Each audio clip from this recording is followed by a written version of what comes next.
Talía, sean bienvenidos a un video más de la serie Temas Juveniles, hablando esta vez sobre yugo desigual, un tema que vi que sugirieron en uno de los videos anteriores del canal y quisiera que lo analizáramos, sobre todo para ver cuál debe ser la perspectiva del creyente y el por qué se hace tanto énfasis en la palabra a no unirse en yugo desigual.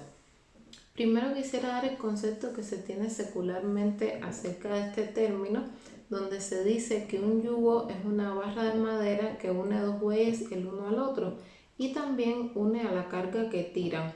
Un equipo en yugo desigual tiene un buey más fuerte y uno más débil, o uno más alto y uno más bajo. El buey más débil o bajo camina más lento que el buey más alto o fuerte, haciendo que la carga ande en círculos. Cuando los bueyes están en un yugo desigual no pueden realizar la tarea indicada. En vez de trabajar juntos, están en desacuerdo el uno con el otro.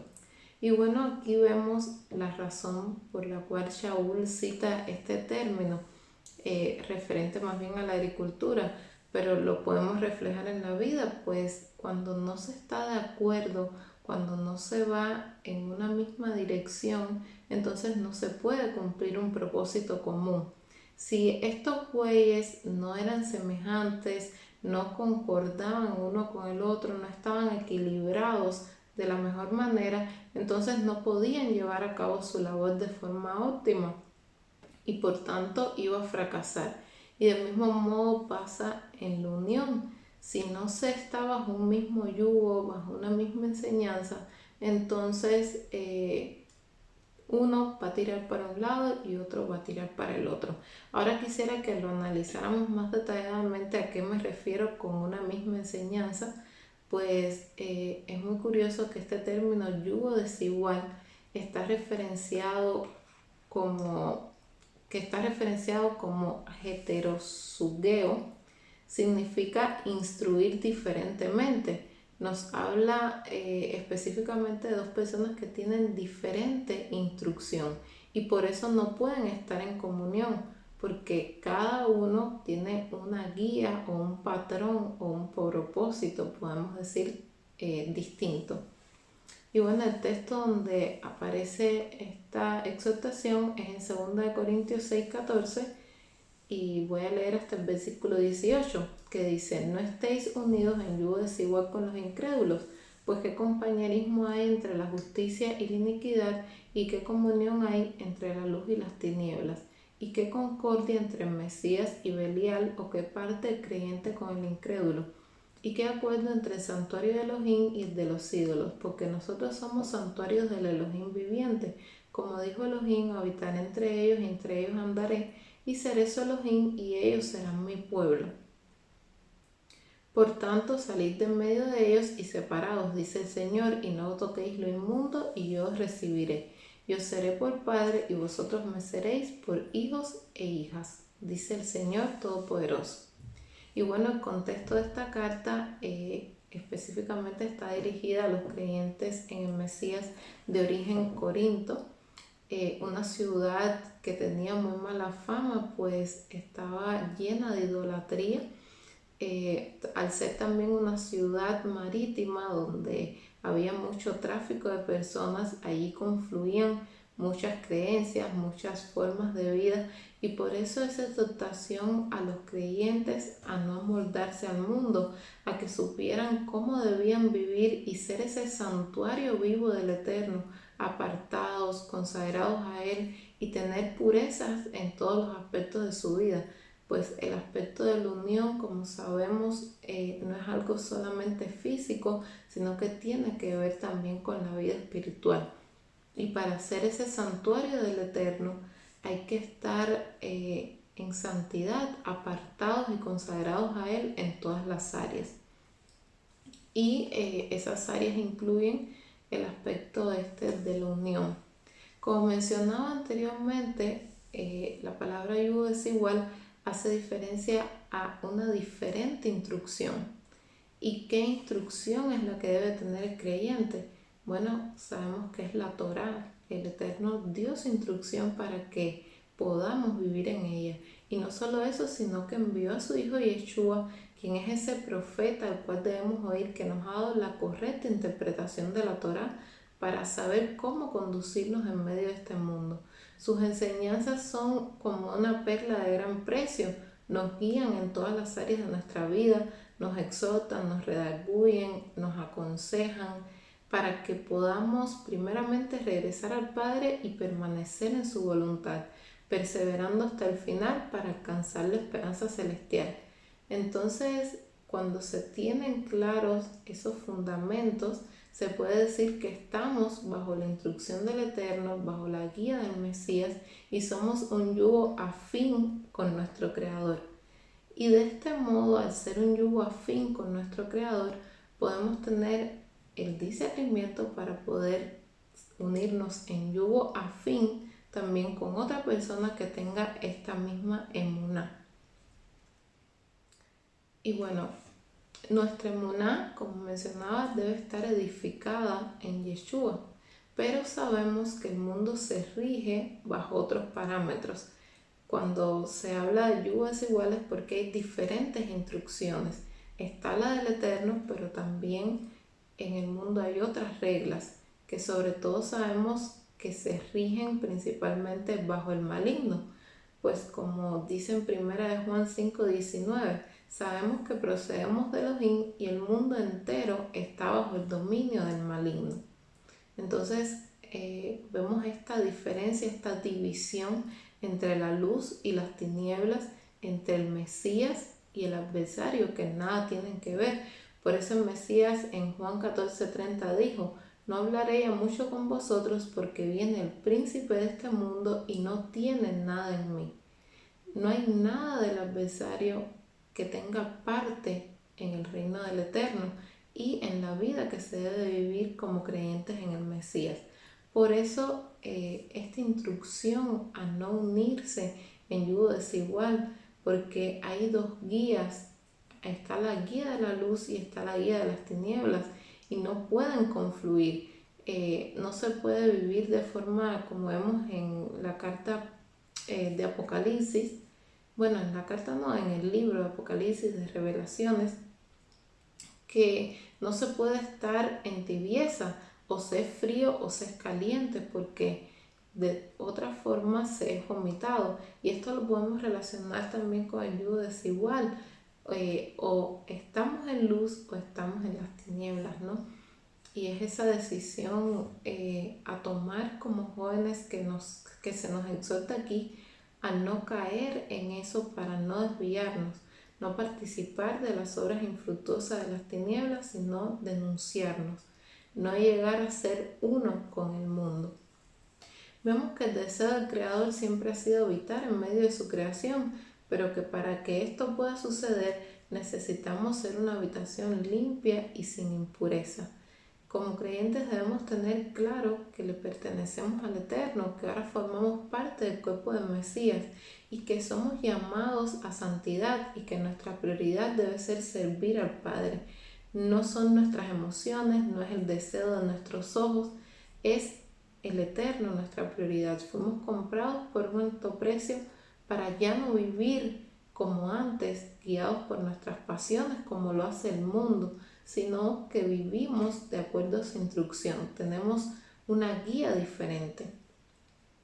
Por eso cuando dos personas se unen, deben estar bajo una misma instrucción, bajo la Torá, tener el mismo entendimiento con respecto a la fe, porque ya no van a vivir como dos personas separadas, sino como una sola. El Eterno lo va a ver como un solo ser, por eso debe estar unido en una misma dirección, con un mismo propósito, tal y como lo eran Adán y Java en el principio. Y sabemos que uno de los propósitos principales de la unión es servir al Creador, pues estamos de paso en esta tierra, no solo para pasar un momento y ya, sino que hay un destino eterno por el cual se debe perseverar. Y esto se hace tanto de forma individual como luego de que las personas se han unido, se hace en pareja. Los dos van bajo una misma dirección y dirigidos hacia un mismo propósito, esforzándose ambos por ser luz en medio de este mundo. Pero si no se está bajo la misma instrucción, no se puede esto llevar a cabo de la forma correcta. Por otro lado, Otro de los propósitos de la unión es la multiplicación, el traer hijos. Y para eso también es importante ser un yugo afín, porque se van a instruir esos hijos en el camino del Eterno, como dice la Escritura, instruye al niño, o como también dice el Shema, que se les debe compartir a los hijos al levantarse en el día, durante el camino, al acostarse. Para poder hacer esto se necesita que ambos tengan un mismo entendimiento, estén claros en su fe, tengan los mismos fundamentos para así poder criar esas almas que el Eterno da como regalo y también como responsabilidad de ser esos guías de los hijos que más adelante van a seguir esos mismos caminos. Por eso es tan importante el no unirse en yugo desigual. Vemos que como jóvenes creyentes, en este caso, debemos tener conciencia de la importancia de la santidad de nuestros cuerpos. Este aspecto no lo podemos minimizar ni subestimar, porque va más allá, como mencionaba anteriormente, de una simple unión física, sino que es algo espiritual que conlleva una unión de almas. Nuestro cuerpo es la morada del Ruach HaKodesh, entonces debe estar consagrado y apartado para poder mantenernos en ese estado de pureza que le agrada al Eterno. Y bueno, ahora me quisiera centrar en este tema solamente de la unión, pero no sin antes dejar claro que el yugo desigual no solo hace referencia a la pareja, sino que el yugo desigual hace referencia a todo aquello que nos guía de forma diferente a la instrucción que el Padre ha dado. Todo lo que nos desvía del servicio al Eterno, ya pueden ser amistades, pueden ser aspiraciones, pueden ser apegos, todo lo que constituya algo que cambie nuestra atención y que nos dé una dirección diferente, constituye un yugo desigual. Es muy importante el saber esto y el estar en todo tiempo examinando nuestra vida, cuidando cada aspecto para no desviarnos, pues el mundo es muy sutil. Por eso tantas veces vemos en la Escritura ese llamado a no amoldarnos, a renovar nuestra mente, a ocuparnos en la lectura, en conocimiento de la palabra, en aplicarla, para así permanecer en la luz del Mesías y poder ser esas habitaciones del Eterno que están en pureza delante de Él. Pero bueno, como decía, me voy a centrar en el tema de la unión y vemos introducciones acerca de esto desde la Torá, por ejemplo en Deuteronomio 7, del verso 1 al 4. No lo voy a leer todo, pero se refiere a la instrucción que le da el Eterno a los hijos de Israel de exterminar a las naciones cananeas y en la misma, en la misma frase también les indica que no se emparentaran con ellas, que no les dieran sus hijos a sus hijas, ni que tomaran las hijas de ellos para sus hijos, porque eso apartaría su corazón de seguir al Eterno y seguirían a dioses ajenos, y la ira del Eterno se encendería contra ellos.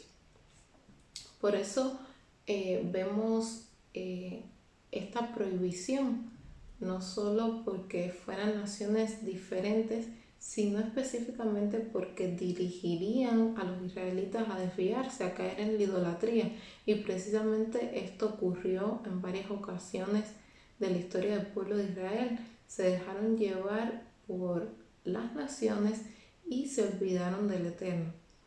No es que el Eterno haga acepción de personas ni considere a unos mejores que a otros, sino que sabemos que Él nos da la oportunidad a todos de regresar a Él, pero esa decisión está en las manos de cada alma. Quien decide entrar en su dominio bajo la guía de su instrucción se hace un yugo afín a Él, pero quien decide permanecer en las tinieblas bajo la guía del adversario está en rebeldía contra el Eterno, entonces no puede haber comunión.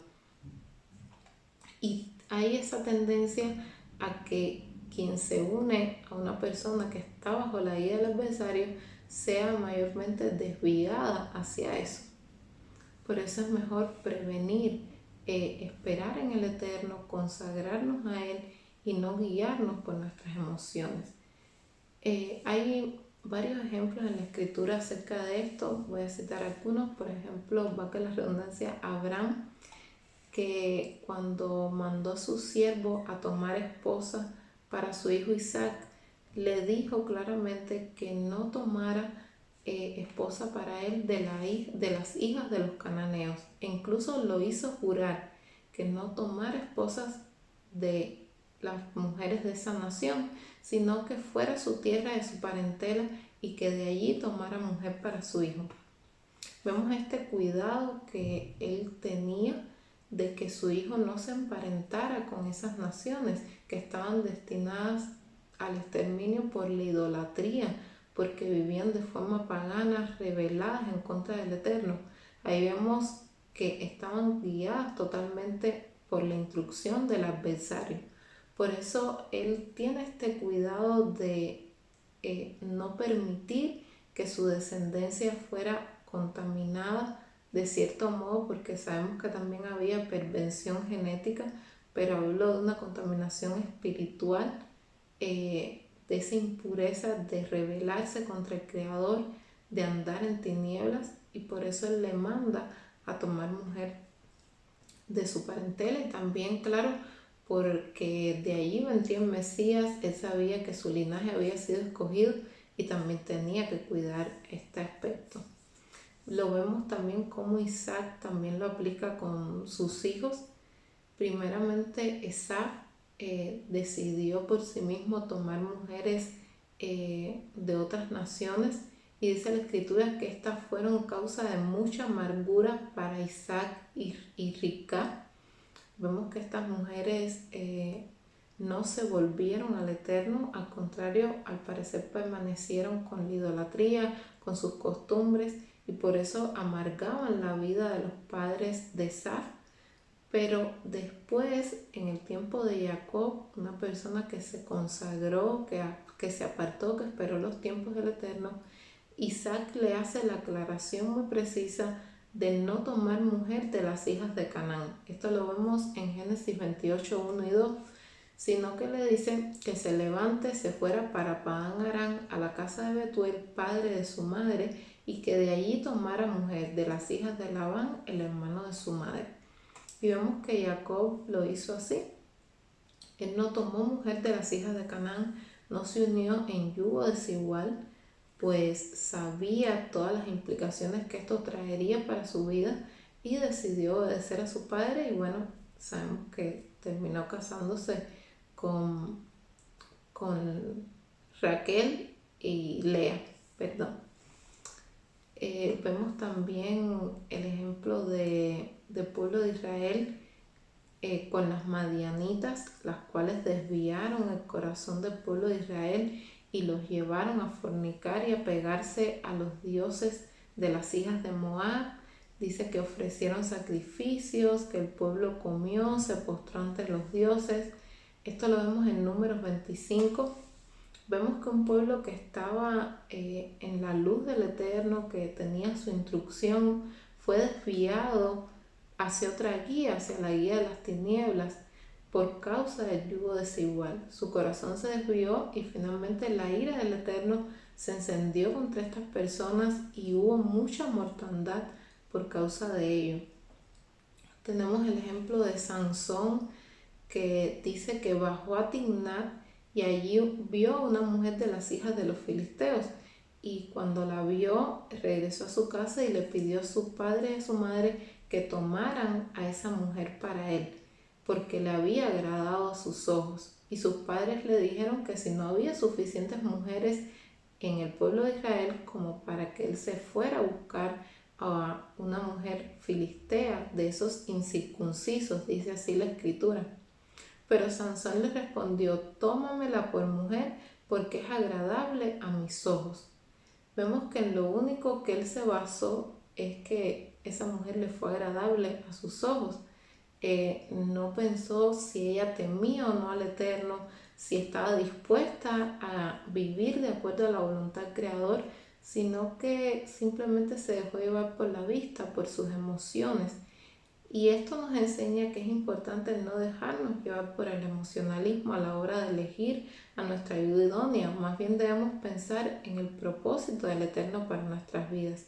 Esa es la prioridad, pues sabemos que como creyentes lo más importante para nosotros es servir al Creador, y con quien nos unimos debe ser también un yugo afín que tenga esos mismos propósitos, que su prioridad también sea el Eterno, para así poder servirle mientras esté en esta tierra y que Él sea morando en nuestras vidas. Y bueno, ya sabemos cómo terminó Sansón, porque no solo ocurrió con esta mujer, sino también luego ocurrió con Dalila, que se dejó llevar también por la vista de sus ojos, y sabemos que no terminó bien, aunque finalmente se cumplió el propósito del Eterno.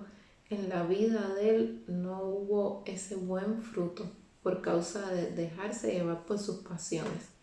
Vemos el ejemplo de Salomón también, que dice la escritura que sus mujeres desviaron su corazón y que ya siendo él anciano sirvió a los dioses de sus mujeres y que no estuvo su corazón sumiso a la voluntad del Eterno.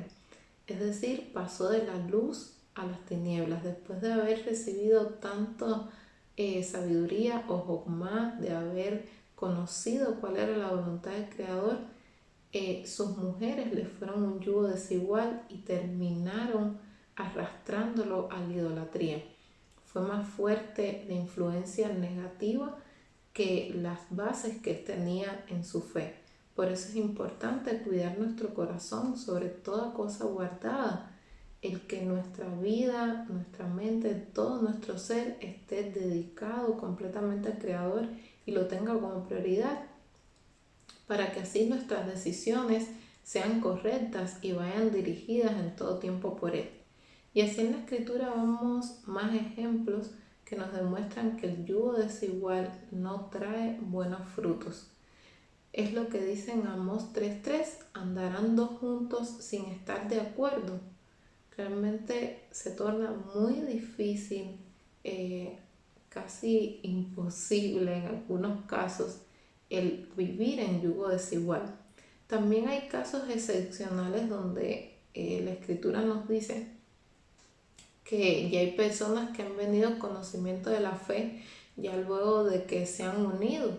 Entonces, aunque su pareja les sea un yugo desigual, la escritura aconseja a no separarse, porque por medio de un buen testimonio, por medio de la paciencia, de que vean el reflejo del Mesías en sus vidas, puede ser mayor la influencia del Eterno, de la luz, en la vida del yugo que es desigual, y asimismo atraerlo hacia la voluntad del Eterno. Por eso vemos estos casos excepcionales donde Shaul hace ese énfasis en no separarse, sino en esforzarse, en santificarse para mostrar la luz del Mesías, y que el cónyuge que consienta en vivir con el creyente pueda ser ganado. Como dice en 1 Corintios 7, del 12 en adelante. En cuanto a otras preguntas les digo yo, no el Señor, si un hombre creyente tiene una esposa que no cree, pero ella está dispuesta a convivir con él, que no la abandone. Y si una mujer se encuentra en la misma condición, que tampoco se separe de su esposo, porque el marido que no tiene fe es santificado por su mujer, y la mujer que no tiene fe es santificada por el marido creyente. Si no fuera así, los hijos de ustedes serían impuros, en cambio están santificados. Pero si el cónyuge que no cree desea separarse, que lo haga. Y en el caso, el cónyuge creyente no permanece ligado al otro, porque Elohim nos ha llamado a vivir en paz. Después de todo, ¿qué sabes tú que eres esposa si podrás o no salvar a tu marido, o tu marido si podrás salvar a tu mujer? Vemos que estos son casos excepcionales donde se ha recibido la fe luego de que una persona se ha unido. Pero en el caso de los jóvenes que no han entrado en pacto, deben tener claro que no es la opción correcta el unirse en yugo desigual, que no se puede caer en la desesperación, ya sea porque si es cierto que en el mundo lo que predomina es el dominio de las tinieblas, que no son muchas las personas que creen en el Eterno, que se someten a Él, pero aunque no sea así, debemos seguir confiando en el Eterno, seguirnos consagrando a Él, no caer en el emocionalismo, en dejarnos llevar por nuestras pasiones. Debemos comprender que le pertenecemos al Padre y tener paciencia porque Él cumplirá su propósito conforme a su voluntad en nuestras vidas. No debemos precipitarnos porque, ay, es que quienes me rodean no veo ningún yugo afín, entonces tomo a otra persona y bueno, a ver si después se convierte. No debemos probar ni actuar de ese modo, pues sabemos por medio de la Escritura que no va a traer un buen fin, sino que debemos esperar en consagración al Eterno y Él cumplirá sus propósitos en nuestras vidas y conforme a su voluntad proveerá esa ayuda idónea que sea un yugo afín con la cual le podamos servir de la manera correcta. También quisiera tocar aquí el tema de las religiones. Por ejemplo, en el cristianismo se cree que un yugo desigual es una persona que no es cristiano o que no pertenece a la misma denominación. Pero volviendo al significado del yugo desigual, vemos que se trata de una persona que tiene una instrucción diferente, es decir, que no tiene la instrucción del Eterno ni está bajo la guía del Mesías. Si una persona está en el cristianismo y se une a una que está en la Torá, que sigue las instrucciones del Mesías, no son un yugo afín. Dos personas, aunque estén en la misma religión, no son un yugo afín porque no se están sometiendo al yugo del Mesías, no están en concordancia con la instrucción de él. Para que dos personas puedan estar en un yugo igual, deben tener la misma instrucción y la correcta instrucción, no religiones, no dogmas de hombres. Aunque se guarde Torah, si no se tiene la correcta interpretación que el Mesías nos da, si no se le tiene a Él como nuestro único maestro, si no dejamos atrás las influencias de las religiones, entonces no estamos en concordancia con el Eterno y por tanto no podemos ser un yugo igual para una persona que sí lo está. De ahí la importancia de consagrarnos, de aprender cuál sea la voluntad del Eterno, de ocuparnos en las cosas de arriba, de esperar en Él y Él a su tiempo proveer esa ayuda idónea. No desesperarse ni por esos estados de emocionalismo o de enamoramiento caer en el error del yugo desigual. Ya para terminar quisiera mencionar lo que dice en Romanos 11:4 acerca de aquellos profetas, aquellos hombres más bien que no doblaron su rodilla ante Baal. Dice, pero ¿qué dice la divina respuesta? Me he reservado 7,000 varones que no doblaron su rodilla delante de Baal. Así pues, aún en tiempo presente ha surgido un remanente escogido por favor. Y aunque este versículo tiene otro contexto hablando del pueblo de Israel, vemos que en todas las épocas el Eterno siempre se ha reservado un remanente, personas que se deleitan en hacer su voluntad, que se esfuerzan, que no se han desviado ni han doblado sus rodillas ante el mundo. Así que debemos estar confiados en que como el Eterno tiene ese remanente en todas las naciones, podemos saber que Él tendrá esa ayuda idónea para cada quien. Por tanto, cada uno debemos esforzarnos en permanecer en sus palabras, en permanecer en esa vida nueva que Él nos ofrece, en permanecer en su instrucción y Él añadirá el resto. Como dice, buscad el reino de Elohim y su justicia y todas las cosas os serán añadidas. Y bueno, eso sería todo por mi parte. Espero este video les sea de bendición. Si gustan, nos pueden regalar un like, compartirlo y también dejarnos en los comentarios sugerencias de temas. Shalom y bendiciones.